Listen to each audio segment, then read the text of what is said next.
I'm not very confident that MrBeast is ever going to get an LCS. I mean, there's no point for him to do that.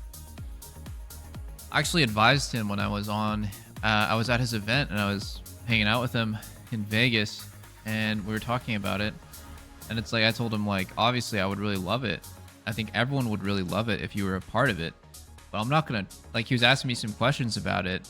And I was like, well, you know, I'm not going to lie to somebody who's asking me for my real opinion about whether or not it's like a good investment. And, you know, I told him the spot of the cost of the spot is definitely going to go down. And that ended up being very true. I did his event in 2021, I believe. And, or maybe it was towards early 2022. And the price of the LCS spot went from probably over, you know, Echo Fox sold the Evil Geniuses in 2019, maybe 2020 for 30 million.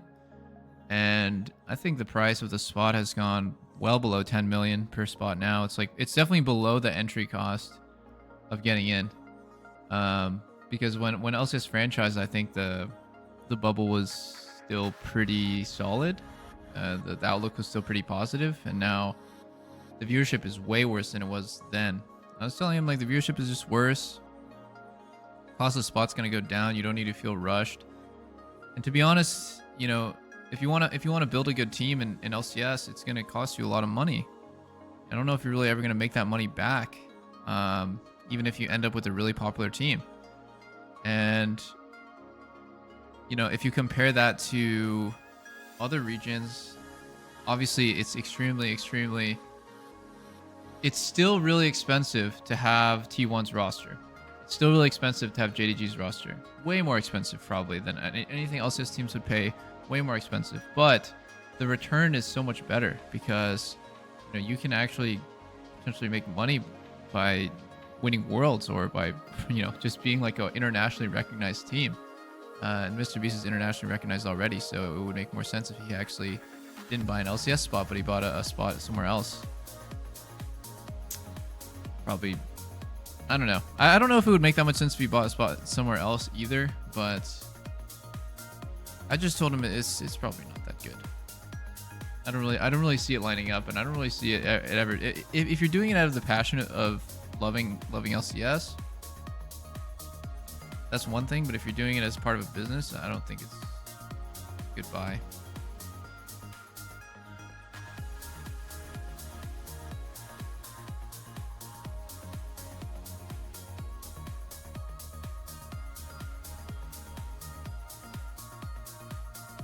It's not really about the team itself making money for a lot of these guys. You know, Weibo Gaming is essentially the Chinese equivalent of Twitter Gaming. You really think that they're making money off of their league team sponsorships?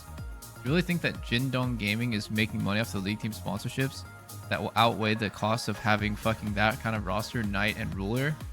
Of course not. The whole point of it is that it's a marketing vehicle for the thing that they, you know, the parent organization. It's kind of like Shopify Rebellion. Like Shopify Rebellion, I don't think any one of us actually really cares that much about Shopify, but the fact that they have a team, and yeah, they're going to be net negative probably for a really long time, but the fact that they have a team, it's like, well, if any one of us was to ever start a website, we'd think like, oh yeah, I've heard of Shopify before.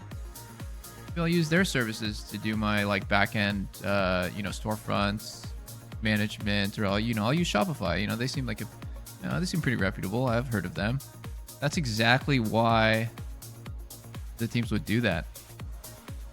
Oh no, I didn't react to the news yet, Calvin. I think I'll do it right after this game. It's kind of the same thing as FTX. Yeah, like instead of being the actual team they sponsored, right? Like, do you guys think that FTX is making the money? I mean, the sponsor is really different, but it's really the same concept. They pay for the marketing, they pay to get their name out there. And if FTX wasn't a complete scam run by a fraud, then, you know, maybe in the future, like in an alternate universe, you guys would have been like, oh yeah, I've heard of FTX before. You know, they paid hundreds of millions or like tens of millions to market, and you might fucking have your first adventure into crypto or something, and then use their marketplace, and then they would make money off of that essentially.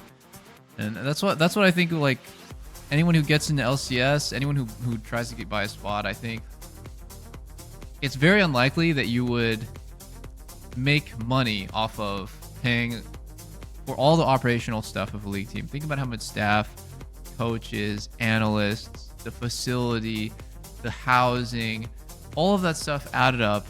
And, you know, now you're that much in the hole. Contracts, buyouts, you know, miscellaneous costs that you would probably not be like, I wouldn't even be able to think of. All these costs, boot camps, whatever. And now, okay, now you make it up with sponsors.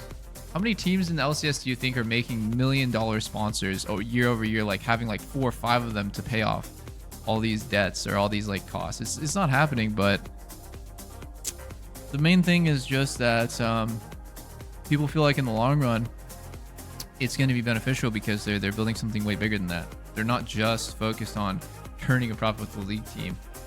So I think in some ways, MrBeast is actually good for that, right? Because he's way bigger than just league. This is just one thing of many things that he does. But I still couldn't in good conscience be like, yeah, you should totally buy a spot.